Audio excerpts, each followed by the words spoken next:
Okay, as you know, the combined hamartoma is a congenital lesion in the children, usually diagnosed at the children age. The guy is the first one who gave the name of the combined hamartoma in 1973. And you have to know that's strongly associated with the neurofibromatosis type 2. However, it can be associated with other syndromes. So it can be classified according to the locations or according to the OCT finding and features. According to the location, posterior located tumors, which is this is the most commonly juxtapapillary located, or mid-periphery, or you can see it in the far periphery.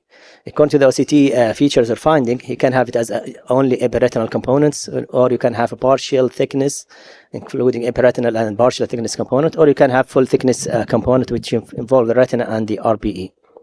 And as we mentioned, epiretinal membrane is 100% in all cases is present. So how do you treat these cases? Either non-surgically, you just treat the amblyopia and you try anti-VEGF or laser in case if they develop choroidal neovascular membrane as a complications, or surgically, this is the most commonly indicated in these cases. So I'll share with you two cases. The first case, 7-year-old boy, medically free. He states post-Botox injection for esotropia. And his vision is 2200 in that eye. The other eye is unremarkable. This is how he looked clinically. You can see the combined hamartoma, the membranes, and the RPE component there with the significant tractions. And so let's share the video. So I went in after discussion with the parents, and we did vitrectomy, and then we peeled this membrane. And at the same time, I peel ILM in this case. Sorry.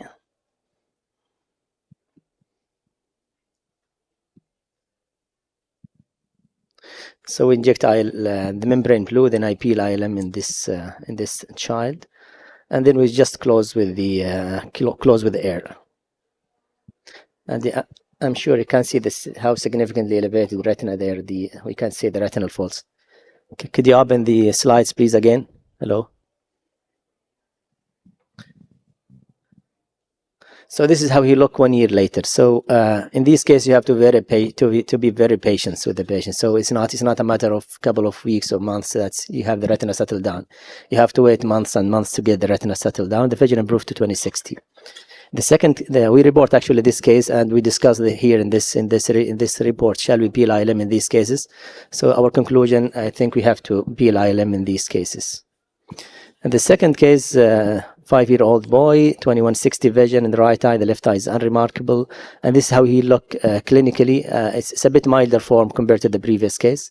Again, we did vitrectomy, ILM peeling, and this is OCT before the surgery.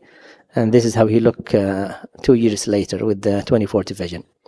So the question, shall we do these cases? Yes, in my view. As soon as possible, you can do it. If you do it at the earliest stages, you get a better results.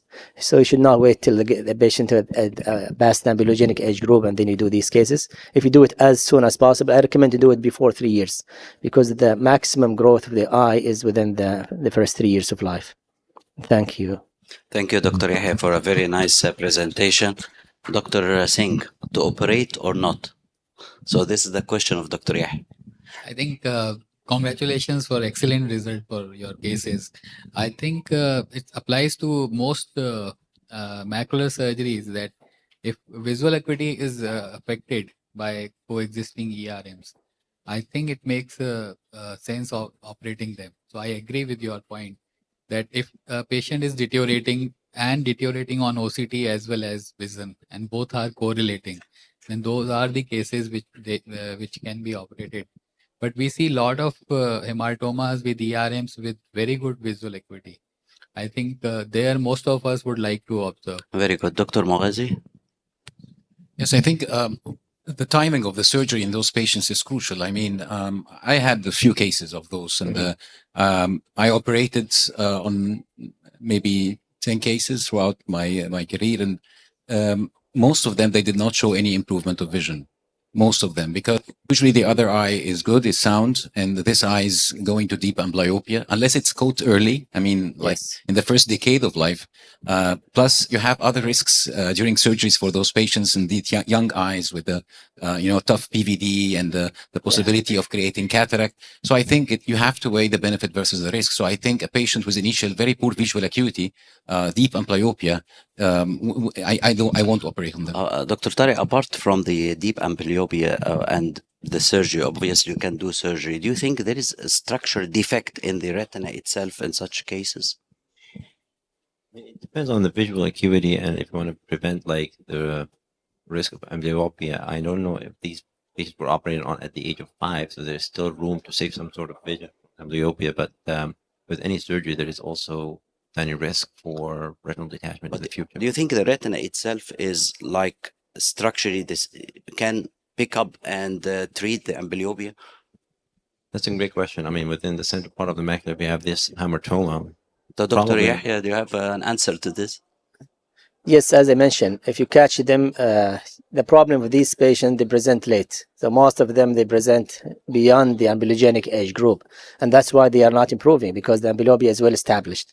And the other issue is the recurrence of the membrane. The recurrence is quite high in these cases. So that's why we recommend to do ILM peeling in these cases. So when you catch them early, I highly recommend to operate them before 3 years, because still the eye is growing at that time, and you can catch them in the amblyogenic age group. Then you can treat the amblyopia at that stage. Okay, Dr. Magdi, he has a comment on this. It's a combined hamartoma of the retina and retinal pigment. So it's a normal tissue in a normal retina. So abnormal tissue there, it's since birth, of course. It's congenital combined hamartoma of the retina and retinal pigment epithelium. So once you see the patient, there is nothing called late. It's always late. And they always discover by the squint.